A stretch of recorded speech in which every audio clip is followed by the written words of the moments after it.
Welcome everyone. Thank you for taking the time to joining us today. Today we will be talking about lithium as part of our IRENA webinar series, which aims to shed some light on the topic of critical materials for the energy transition. My name is Martina Lyons and I work at IRENA on this topic together with my colleagues, and I will moderate today's webinar. For those of you who are joining us for the very first time, let me just say in 2 sentences who we are. So IRENA is an intergovernmental organization. We have currently 168 member countries. This includes also European Union, and another 16 countries are in their accession process. And we support countries in their transition to a sustainable energy future. And driving that transition in line with 1.5 degrees degree involves more and more the topic of critical materials, which has emerged as an important discussion point in the energy community and among policymakers. And thus, a better understanding of the market and its dynamic has become a priority. So what is IRENA doing on this topic? So our member countries requested us to expand our work to support that better understanding of the role of critical materials to sustain the energy transition and to leverage IRENA's global membership to foster dialogue and coordinate activities among members on this topic. And following that request in March this year, we have launched so-called collaborative framework, which is a vehicle in our organization to engage countries and also other stakeholders, such as industry, civil society, other intergovernmental organizations, just to name a few.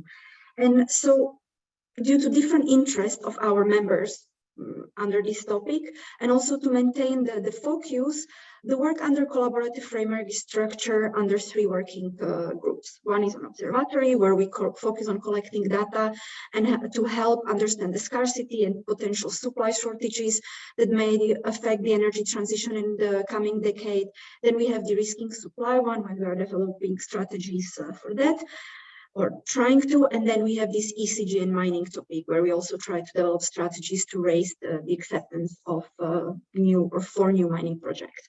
And to harmonize activities, the complementarities, and avoid overlaps, IRENA is working with many partners to advance this topic jointly, and we listed some of them on our slide here.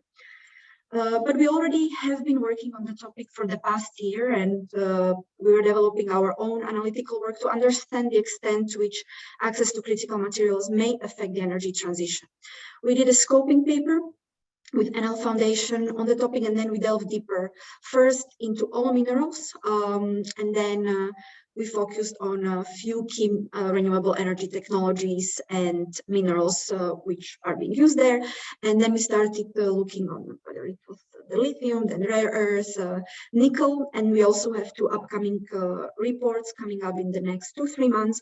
One will be on EV battery manufacturing, and the other one will be on sustainable critical materials supply in Southern African countries, which we are doing together with the World Bank.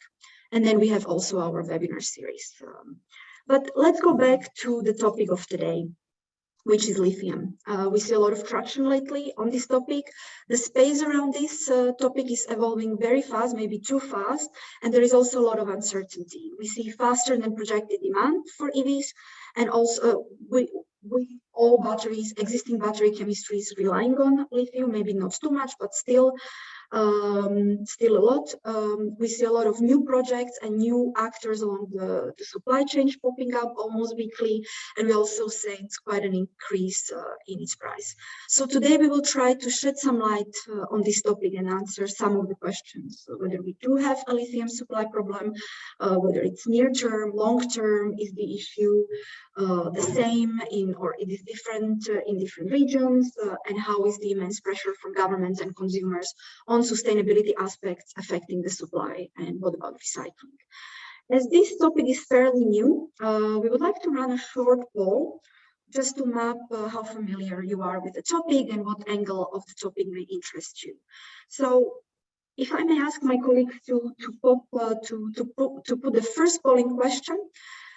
Thank you. So here we ask how familiar you are with the lithium industry, with the topic. Are you very familiar, you are familiar, you are somewhat familiar, or you are not familiar at all? And we will give you approximately 30 seconds to answer. This will also a little bit help us to to know who you are when we will be having our panel discussion. So let's give it another 5 seconds, and then I will ask my colleague to show the results. Yeah, if you can show the results. So somehow familiar, okay, we have little bit, okay, two kind of middle ground, but this is very useful for us. And then we have another question, which is asking about which areas you are most interested to learn about. Is it lithium prices, is it supply, both mining and processing? Is it lithium, ECG, and circular economy? So again, 30 seconds, just to understand what's your area of interest. And maybe I can ask my colleague to show the results. Okay, so it's the lithium supply. So I think you logged into the right webinar. So there are really good insights of who you are and how the discussion will look like. So let's move back to the agenda. We will hear two presentations now. Then we will have the discussion with our presenters and additional speakers. So feel free to drop questions on the topic in our Q&A or share your experience and knowledge in the chat box. And we will be monitoring and we will be trying to answer some of your questions and comments. And now, without any further ado, let's move to presentation, and let me welcome Dolf Gillen, who is IRENA's Director of Innovation and Technology Center and who leads the work on critical materials. Dolf will share some insights from our analytical work, and he will set the scenes for the follow-up discussion. Dolf, over to you. Yes, thank you very much, Martina, and hello, everyone. So I'll give you some insights from the paper we issued a couple of months ago, as well as from some recent analysis we did to give a little bit of context to this topic. So lithium is a key component in lithium-ion batteries. That is the key market segment. It's about 70% of lithium demand is going into batteries.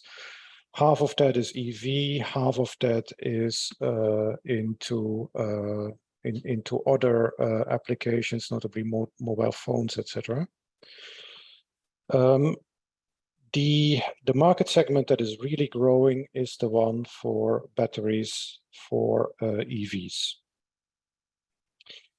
And the growth projections for EVs are very ambitious. I show you here two recent projections, one from Bloomberg New Energy Finance and one from the IEA.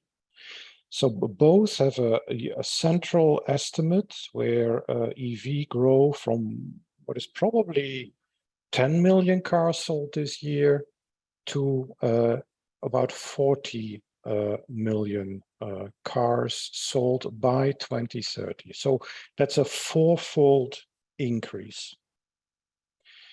And the lithium demand then, of course, needs to follow that growth. So say if today about a third of all lithium is going into cars, that demand grows fourfold. That means that overall lithium demand will grow by a factor 2.5 or something in that order. That's the underlying driver. Of course, with a lot of uncertainty around these EV sales.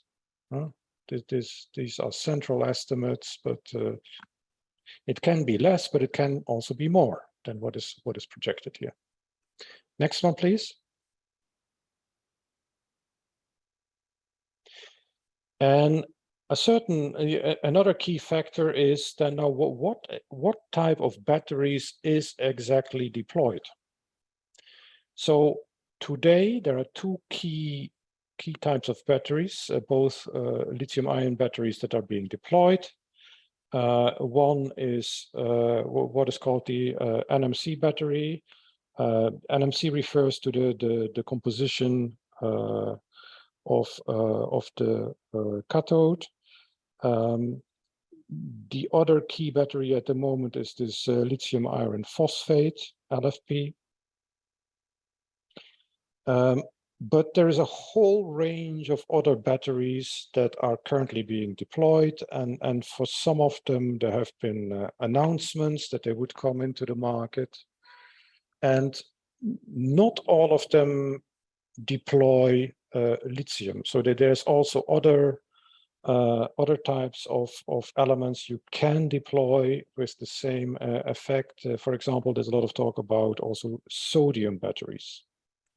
Now, probably the market share out to 2030 of these new battery chemistries is not going to be that significant, but it's something to keep an eye on longer term.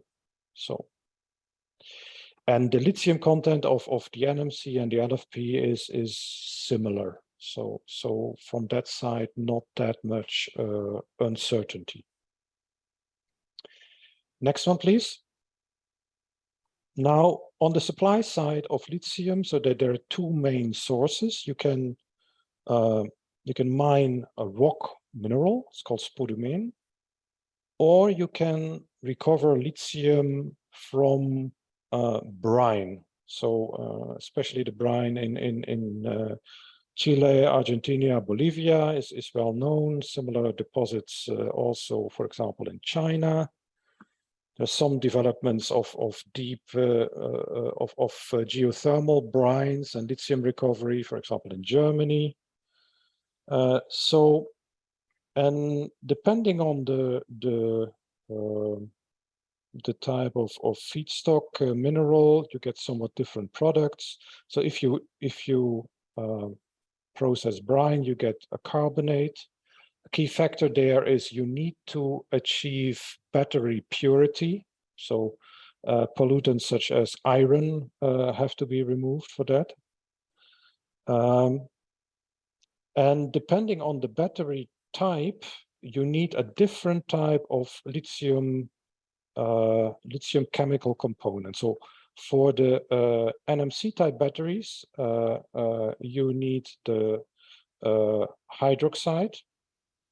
And for the LFP type batteries, you need the carbonate. So depending what way it goes, today they're roughly of similar importance at a global scale. But you need a somewhat different chemistry, or you may need an additional conversion step to get to the chemical you need. Next one, please.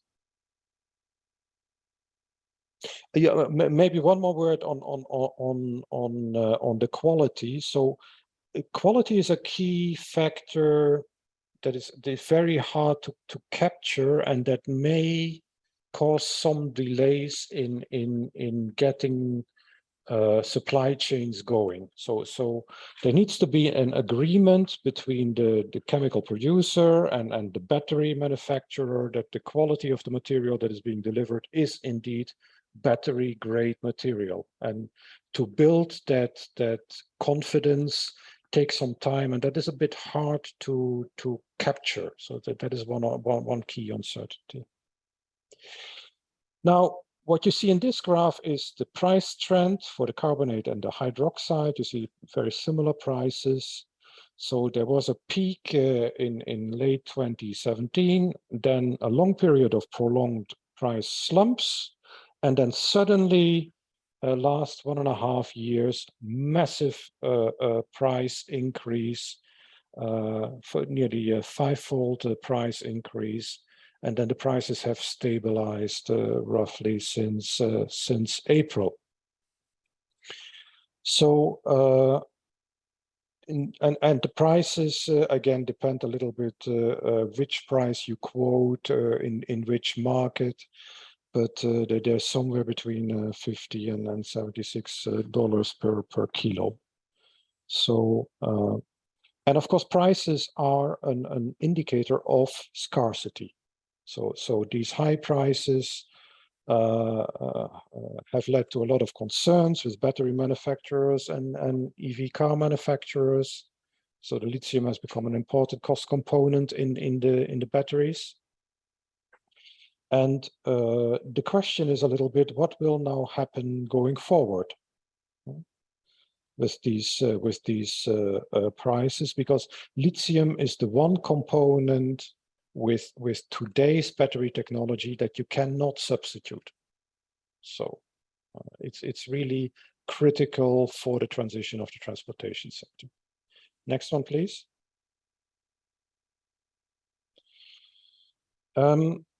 There is plenty of lithium reserves and resources. As I said, the problem is to upgrade that to battery quality materials. So first of all, you need a mine, then you need a processing. Around the processing, there's also some concerns that it's very much concentrated in China right now.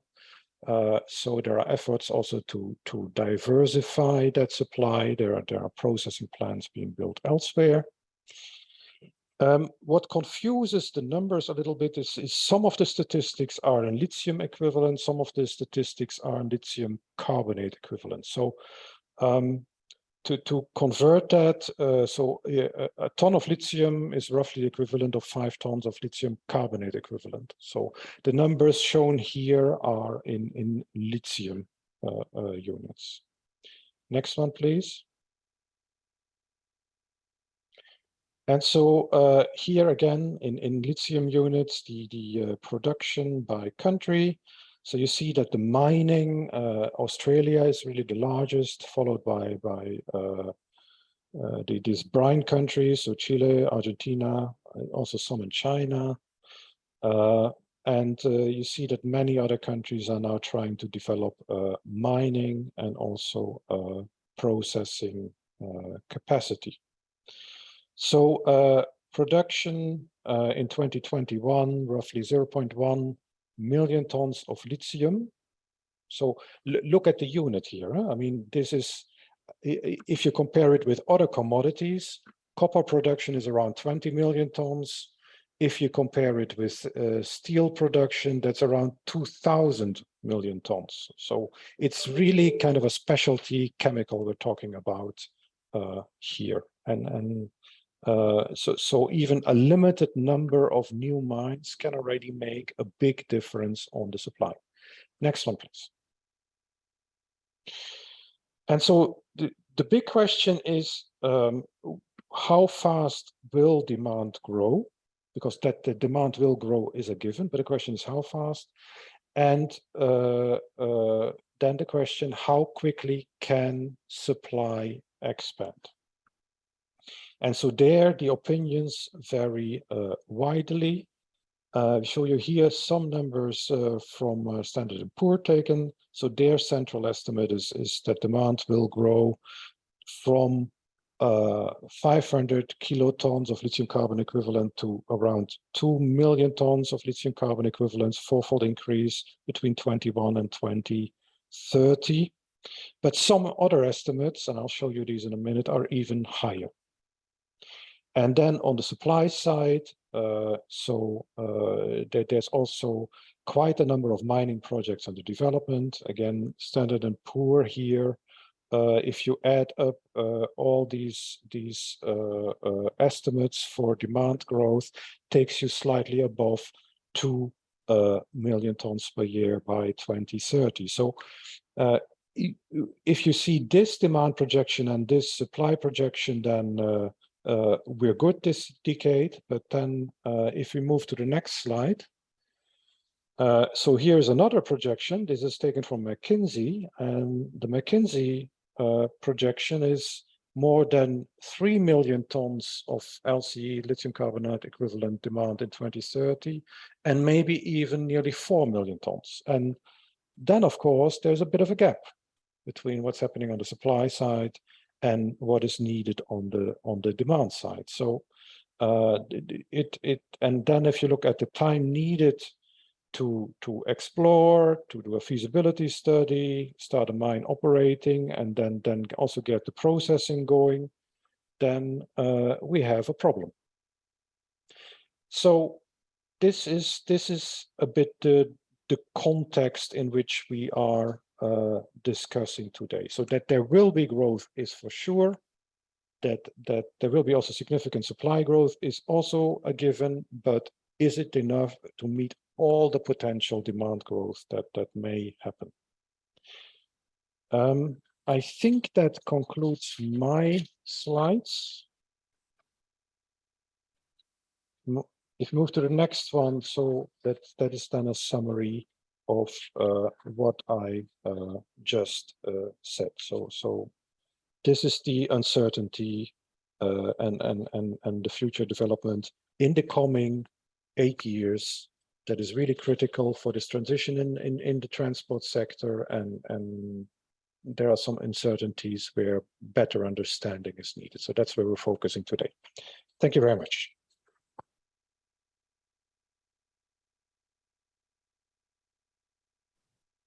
Thank you, Dolph, for a nice presentation and for setting the scenes very nicely.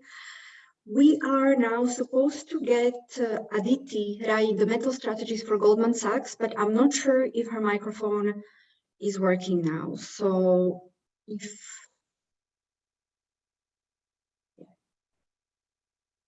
this is the case, then we might try to, maybe if she reconnects with her microphone, give her an opportunity to present her slides at a later stage, maybe by the end.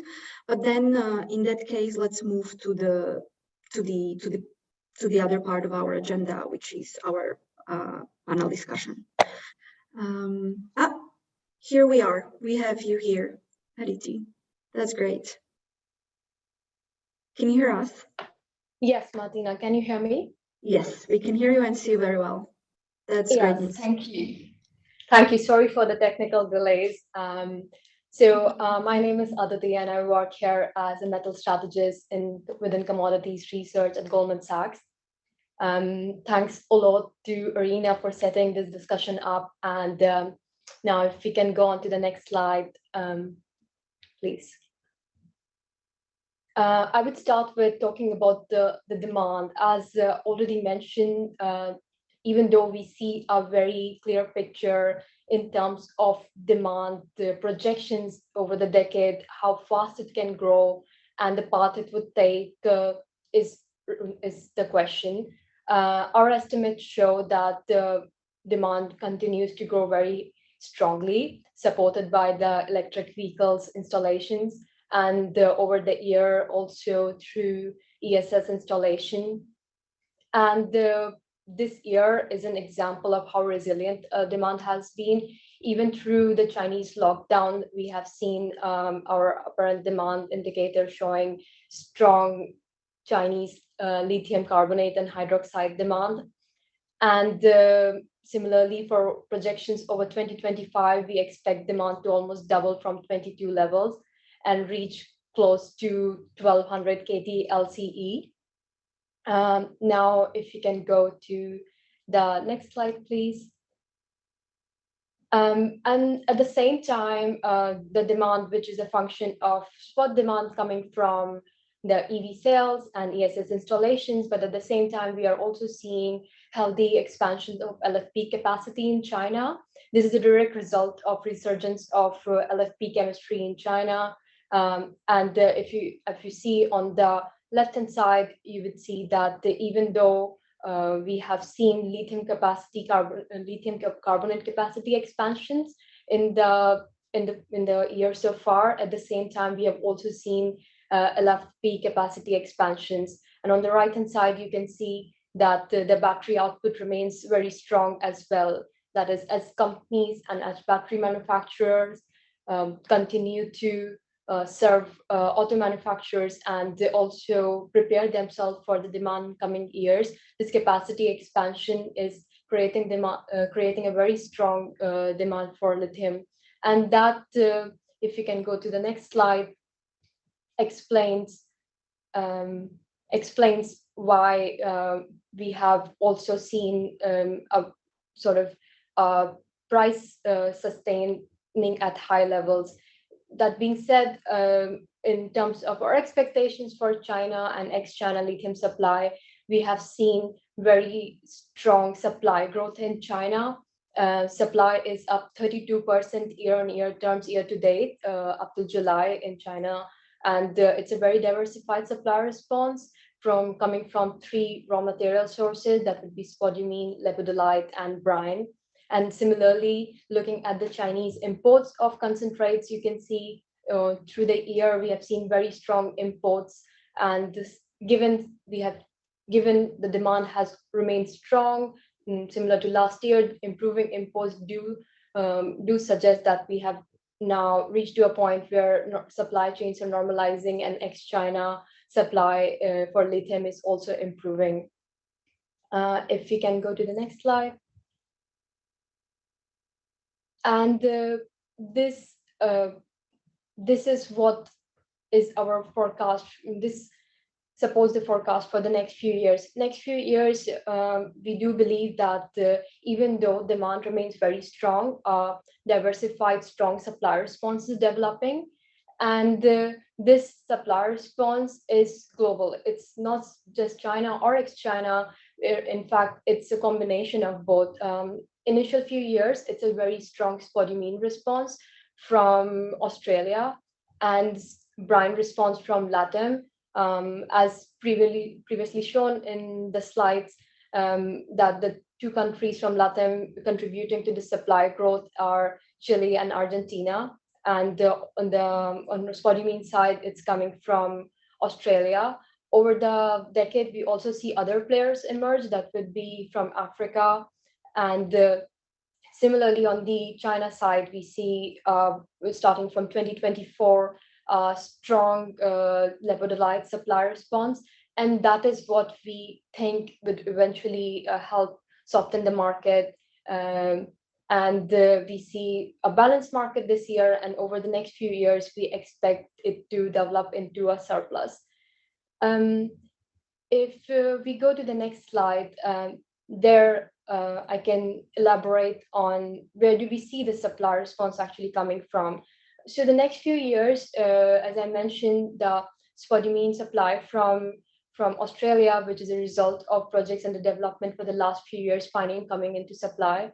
And then some new projects in brine projects in Argentina, as well as expansion of carbon project in Chile. These are the main sources of ex-China supply development. Whereas on the China side, there is a combined brine as well as lepidolite supply response. Lepidolite, which is a hard rock, lower grade mineral similar to spodumene, is one of the main reasons we see a stronger surplus in 2024 and 25, and remains to be the main driver of a softening market towards the mid of the decade. If you go to the next slide, this is the final estimate of our balance. This shows a picture up to 2025, but I would elaborate on what do we expect post 25, that is from 26 to 2030. We do see a tighter market towards the end of the decade, and there are 2 main reasons for that. One is there are supply challenges which would emerge, and given the exponential increase in demand, even though over the near to midterm, we do think our supply response has developed and has helped feed the new demand needs. But over the long term, there's still a requirement for new projects to come online and to help any possible supply hurdles which could come in the long term.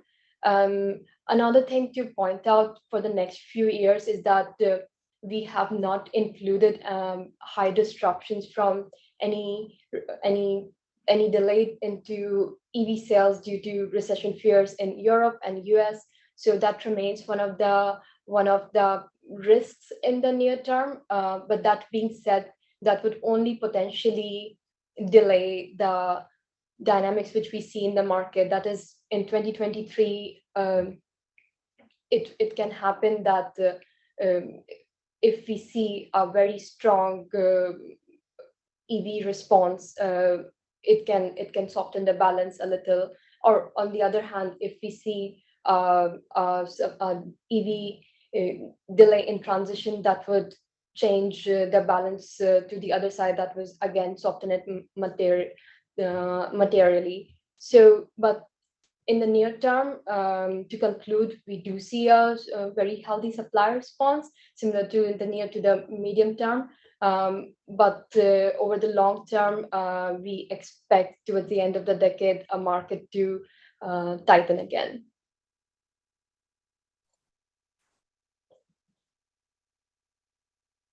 Thank you very much, Aditi, for your presentation and for your for the insights from your work.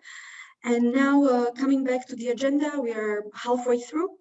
After hearing this presentation, I would like to now welcome back Aditi from Goldman Sachs, and you will be joined also by Samuel Perry, who is the Vice President of Equity Research from Credit Suisse. Both Goldman Sachs and Credit Suisse have the market intelligence teams working on these forecasts and projections. Then we have Emily Hirsch. She's the CEO of Luna Lithium and an expert on lithium mining in both Latin America and North America.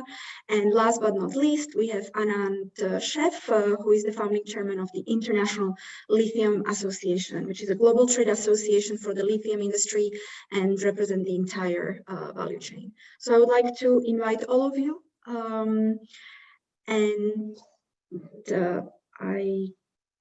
So thank you again for accepting the invitation and for joining us today. Some of you pretty early morning, Emily and Anand. So special thanks to you for that. What we try to do today is really enhance understanding and knowledge of this topic. So let's dive into the topic. We have several questions. So I will first turn to you, Samuel. Credit Suisse has reported that the deficit is not expected towards 2024 when it comes to supply. So why is it, and what are your forecasts in terms of EV demand and supply, lithium supply? Thank you. Sure, thanks for taking the time. So our latest forecast for supply demand shows effectively imbalance, a major change from our previous estimate where we thought that the deficit was sort of intractable, but we didn't envisage prices climbing as aggressively as they have. And this has sharply altered supply and cooled demand somewhat. Furthermore, the world's changed through inflation, sort of lockdowns, and making demand look much less robust. And although sort of we think that EVs are obviously discretionary for consumers and purchases will likely be cut if you have a consumer recession, previously our sort of peaks supply deficit would be occurring in 2023, but that's changed since we've increased our sort of increased the balance into 23, and so therefore that decreases to about 44 KT.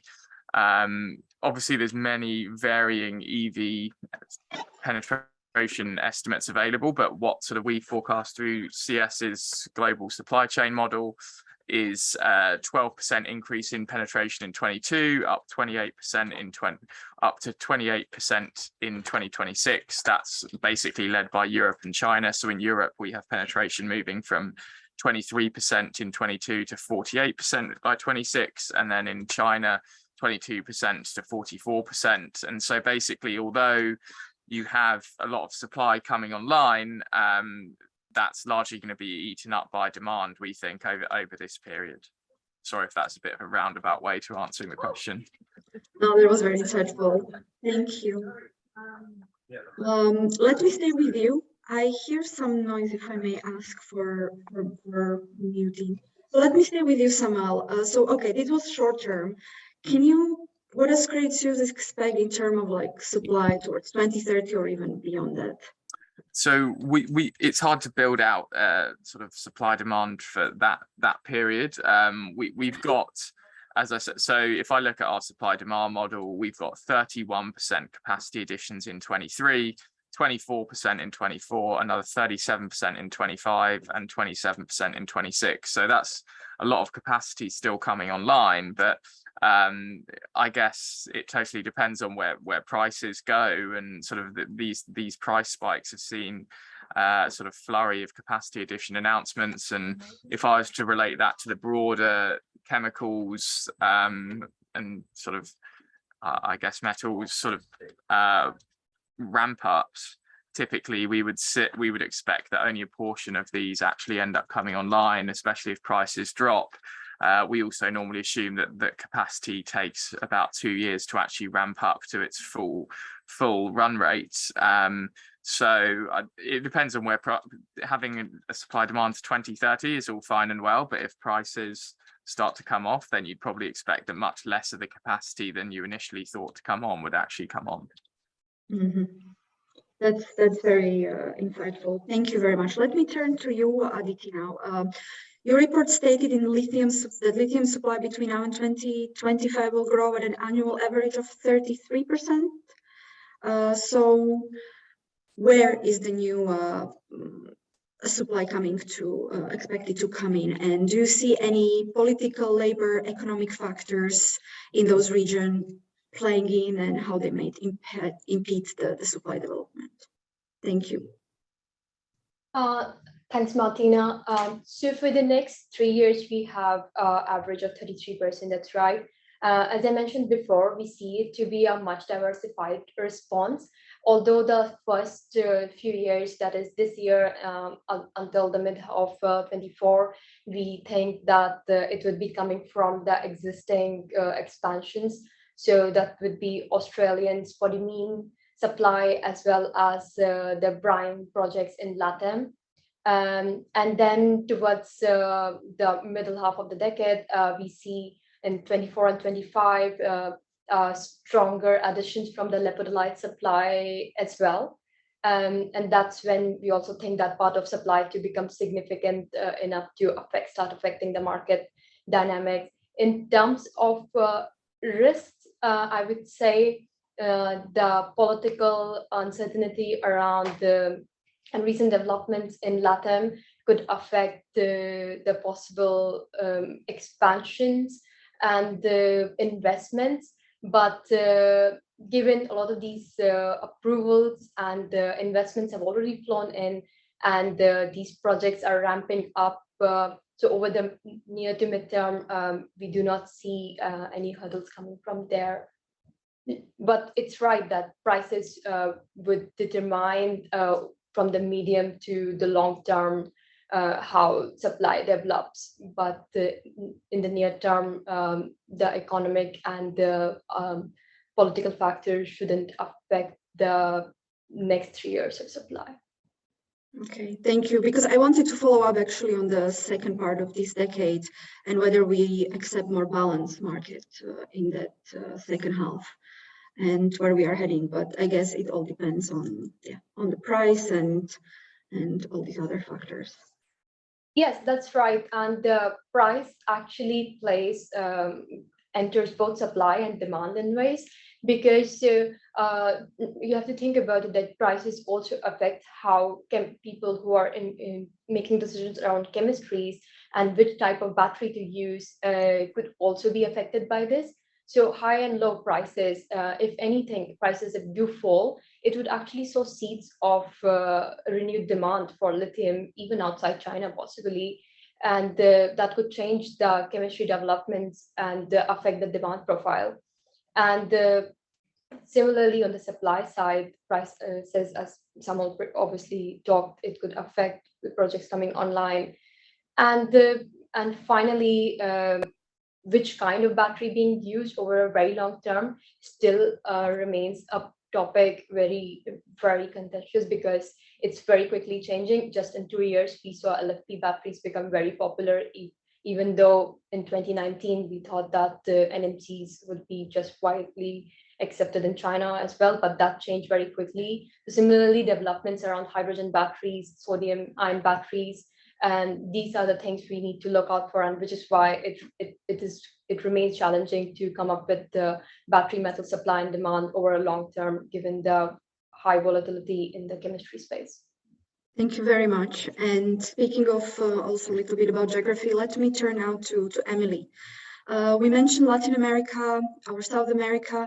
Can you a little bit elaborate about what are those main challenges and opportunities to expand the production there? Because it seems to matter a lot since Chile and Argentina hold one of the largest lithium reserves Yeah, absolutely. Good morning, Martina. Good morning, fellow panelists, especially Anand. It's very nice to see you this morning. When it comes to the ability to expand existing production, I believe that those of us who have sort of spent time in these countries will understand or will handicap the projections by at least a few years and maybe more because of two reasons. And the first is that there are a number of infrastructure based limitations on the capability of these projects to expand and get bigger, right? So in order to grow considerably, these projects would need to be able to access additional personnel, additional chemical reagents, additional water, additional resources, and that doesn't happen quickly. And the second factor that slows down this process considerably is the sort of combination of the permitting necessities with the complexities of these governments and these communities' relationships with the lithium industry writ large. So even if it were technically feasible to ramp up quickly, which is debatable, the ability to communicate with and receive the kind of social license that these companies need to continue operating in these areas in order to expand production, that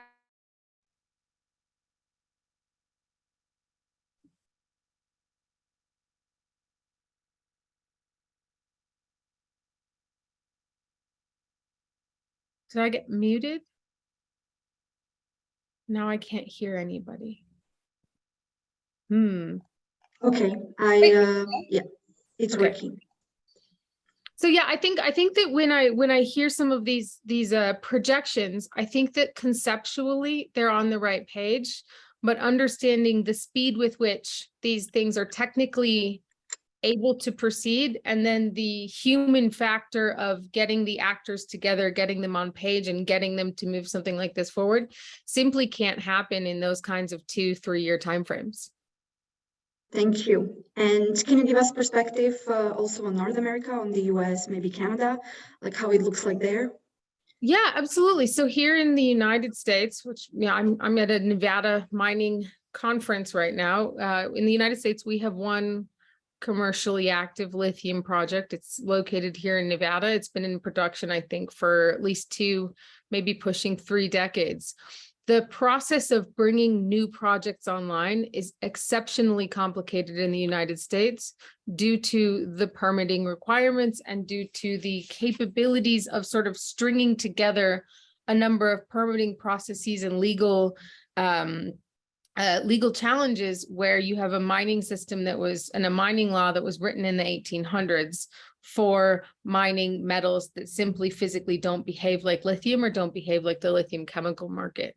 I think Canada is ahead of the United States in a couple of senses. One, it's a more traditionally mining oriented country.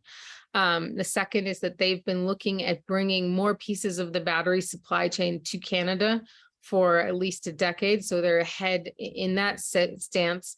And then they're also working with hard rock spodumene deposits, which are just more conventional. And so we have more experience as an industry bringing these assets into production. Whereas here in the United States, some of the most interesting projects are, for example, Lithium America's Thacker Pass project in Nevada, which is a clay project.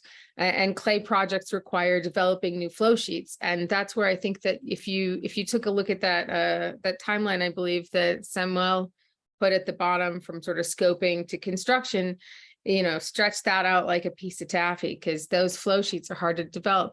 And I would say the same for Ioneer's Rhyolite Ridge project here in Nevada, as well as some of these unconventional brine projects like Standard Lithium's oil field brine project in Arkansas, or the controlled thermal resources and the other folks who are looking at taking lithium out of geothermal brines. And so the United States is moving in the right direction, in that you've got the Inflation Reduction Act, which is basically putting not just capital behind some of these projects, but putting a narrative together that gives a lot more clarity to companies that this is the direction that this country is going.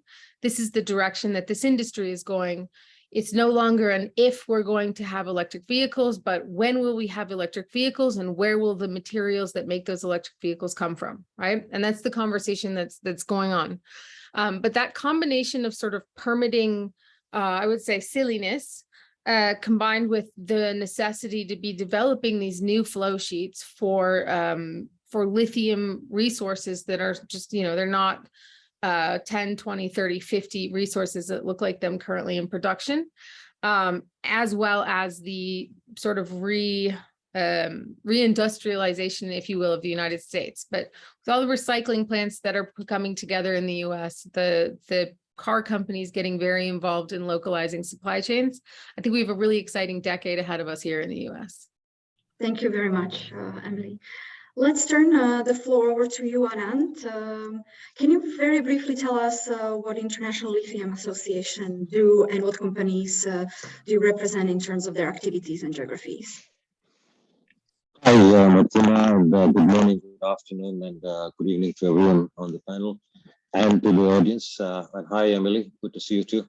Hi, Anand.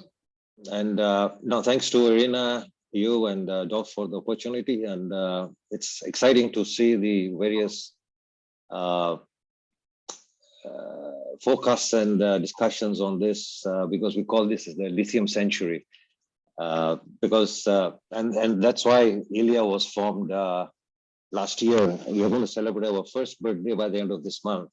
So we are just a very new startup association, a not-for-profit industry association, representing the global lithium industry value chain. So we have the 75% of the current total lithium producers as our core founding members who came together to say this is the time now to form an association for lithium and for the main purpose of making it a global voice for lithium. We have the members from the value chain, the producers, the juniors, explorers whom we want to come in for a particular reason on the ESG. And the cathode makers, major cathode producers, Umicore, BSF, and some very other big ones. We have cell makers on board as well. OEMs don't join, and we bringing in the recyclers. So we close the loop.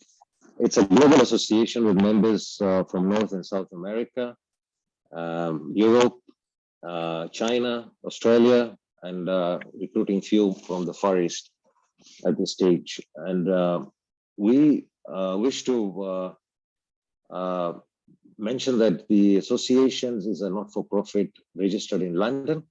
We have a very strong anti-competitive guidelines we adhere to, so we do not talk of forecast, pricing, and all those things, but we are focused on becoming the voice for the lithium industry to promote awareness on ESG and sustainability mainly, and to become the global authority on lithium. So you want to get the right information, visit our website, and on the uses, the benefits, and what lithium is, and what the resources and everything. So we work we do a lot of activities currently helping us producers in different regions with the issues that are there. And Roland Chavas is based in London. He is our Secretary General, and he's very busy and active working with the European Union and Eurometaux on the issues in lithium in Europe, which are going to impact the world if those things happen, on proper categorization of lithium in Europe to help Europe grow and get its objective of being secure with lithium supply. We do conduct webinars on educating on members on ESG with TDI, a European responsible mineral supply chain consultancy company. So we have a global presence, and we are building on membership very quickly. Thank you very much. So let's just go quickly to the next question, which I would like to ask you, which is, you mentioned challenges, everybody's mentioning challenges. So considering the amount of time needed to develop a lithium mine, downstream companies needed indication from O&Ms. to know what to expect in terms of demand. So my question for the Lithium Association would be, how can communication between downstream and upstreams company benefit the entire industry? Do you have any mechanism? We are, as an association, building the bridge between the producers and the supply chain, downstream supply chain. So cathode makers and the OEMs and the cell makers. So we are working with them in more on a very sustainable and a responsible lithium value chain. We don't want anything that's irresponsible. That's first and foremost. And we are helping that kind of communications, but we do not discuss about forecast. We do not talk about, and each member is very much closely associated with the downstream value chain. They do have their own direct discussions, but we have to take in context that this is a very, very fast growing, exponentially growing industry. We're just coming from a nascent stage. What happened last decade, 2004-5, was when the battery industry was mainly for mobile phones and laptops. So you have approximately 4 to 6 grams per cell to what we are doing now is 40 to 60 kgs. So with that fast growth of demand, the volumes, you have a mine, it takes time for mines to build up. But in 2004, when this happened, there was a short-term shortage, but then the industry came in. Whereas now it's a challenge, as Emily also has mentioned about the things, but I think there is a lot more awareness in the government. There's a lot more awareness everywhere that we need to bring in investments very quickly and support this industry. I mean, Western Australia has been doing a fantastic work on this. Being a traditional mining country, we have very good policies there to help promote and get the projects up and running faster, and the skills and everything are available very much in that country. So it's going to take time, but it's there. It's all going to be catching up, and it's very good to see now that investments, which was very difficult 10 years ago, 5 years ago, now the industry is putting in a lot more money. And we are now seeing much bigger players coming in, and also the OEMs coming in to make the investments in resources. You have lots of examples there. So I think there is a change, and that's good for the industry's growth. Thank you very much. That's indeed. And speaking of money and finance, I have a question for you, Samuel, about like how could more sophisticated financial instruments and even bigger transparency make the lithium market grow? And if there are any examples to share, could you please share with us? Thank you. I don't think I have any specific examples of that. Maybe Aditi is a better place to answer that question, but I just think the better visibility that you get over, well, it's always going to be difficult for people to use financial instruments to invest in these things unless they have a lot of transparency, because otherwise this could lead to sort of issues with lenders, and sort of different opacity with regards to financial instruments is never going to be a good thing. I guess if people were able to hedge pricing and things like that for longer term, it might help to lock in costs for some of the producers, which would be a positive, and people would probably be more inclined to add capacity if there was if people were able to hedge those costs. But again, that's something that over the long term that there's going to be a loser from as well. So I don't know, maybe some of the other panel have a better answer for that. Yeah, if anyone feels to chip in, please.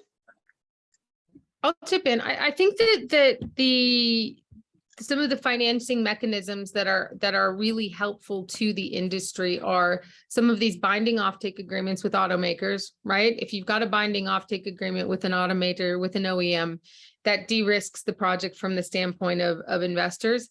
And I think especially when you look at the Inflation Reduction Act that the United States has recently passed, one of the exciting portions of that is there are specific provisions that provide tax credits to specific portions of the battery supply chain. And when you look at where those are going to hit these lithium projects in the US or these other critical minerals projects in the US, you can say, right, this tax credit is going to drop our OPEX by something, and this will meaningfully move or meaningfully place this project somewhere on the cost curve where it's not going to be buffeted around by price volatility. Because given that this is a small market, given that it's growing fast, it's exciting and we know what direction it's going, but the path that it will take is going to be jig-jaggedy. And so knowing that you've got a place on the cost curve where that price sensitivity isn't going to put you in and out of production all the time, I think is a really valuable sign. And it's the type of financial support that these projects need from governments. That's very useful to know. Does anybody want to contribute to this answer? If not, then we are kind of running out of time, but we got a lot of questions about recycling. And Anand also mentioned that some of your members, or you're trying also to increase the membership with them, but also communication. So where are we in terms of lithium recycling today? And how big overall does that industry expect to play the role in the future? Thank you. Thanks, Martina, for this question. Recycling is very important to close the loop. Well, if you drive a car today, an IC, and go to the shop, the oil that you have consumed is one time, it's gone, finished. One time used and it's lost. With electric car, you know that the lithium, the cobalt, the nickel, everything else can be recycled in the future, one day. So you are assured that that shopping trip is a great trip because you're not just wasting a resource that's one time. So recycling comes in very important in this area, in the supply chain. Recycling for lithium batteries is first is reuse and then it's recycled. So we are expecting that, and already OEMs and everyone are doing research and already implementing the use of those batteries into other applications like energy storage. And who knows what more other applications the creativity of people is going to develop. These battery cells uses in everything else. And so you will have a very big secondary market for these cells, which are cheaper and good to use. So recycling is critical. And today, there is recycling of all these mobile phone batteries, laptops, and other things for critical materials in it. And recycling will be important for all these critical metals, expensive metals, nickel, cobalt, copper, aluminium, everything else in the battery. It's just not lithium.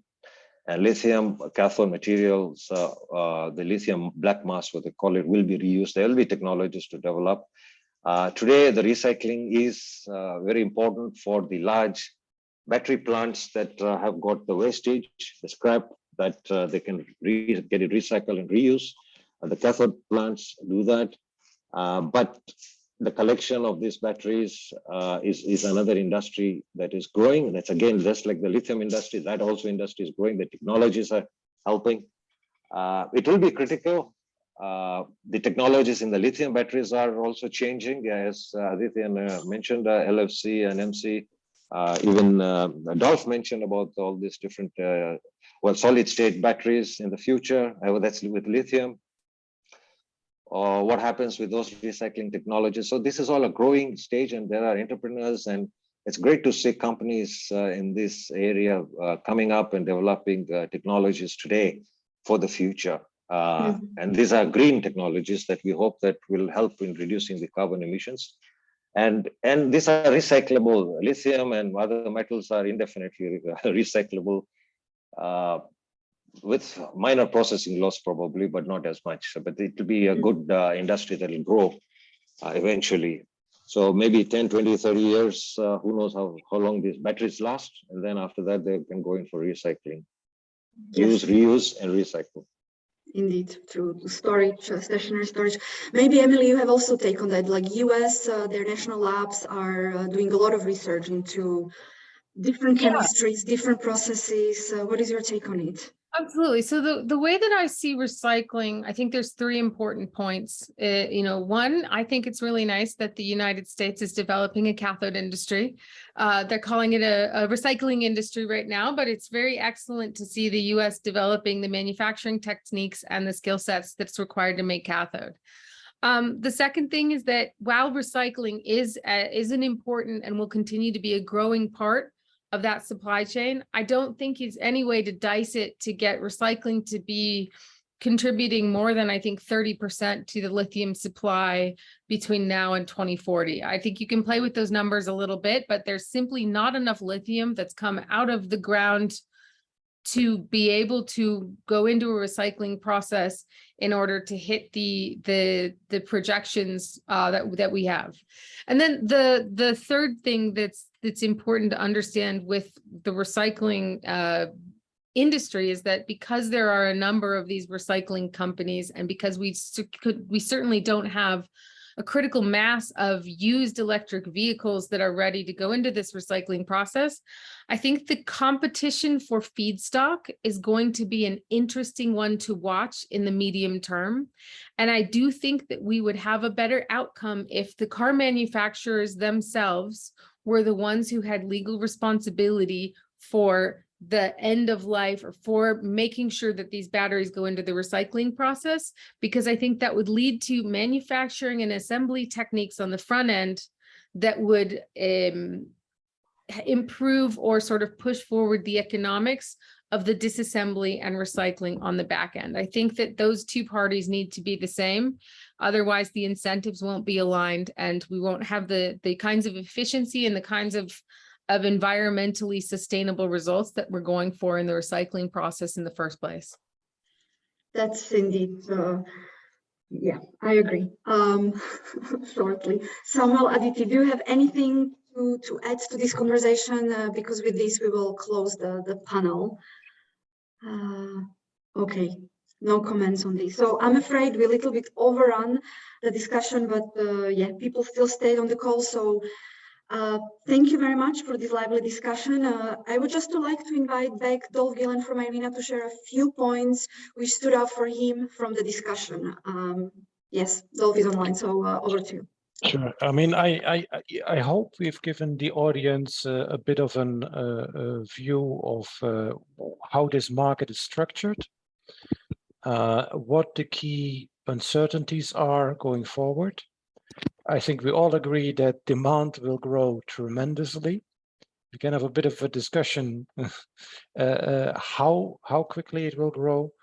There is some concerns whether the supply can indeed grow at the same rate as potential demand. So that requires some attention going forward. And we talked about the various barriers that need to be dealt with, and solutions how to overcome these. So it's today a $25 billion industry. Going forward, it will become a hundreds of billion dollar industry. Thank you.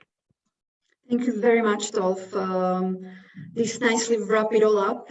And with that, let me thank again to our speakers, Aditi Rai from Goldman Sachs, Samuel Perry from Credit Suisse, Emily Hirsch from Luna Lithium, and Anand Sheff from International Lithium Association. Thank you very much again for joining us and for sharing with us your views, your perspective, knowledge, and experience.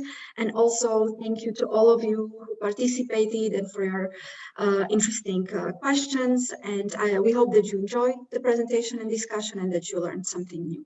With that, I would encourage you to stay tuned to check our website for new reports and new webinars coming up. And with that, I would like to wish you all a great rest of the day. Thank you and see you soon. Thank you. Bye. Thank you. Bye.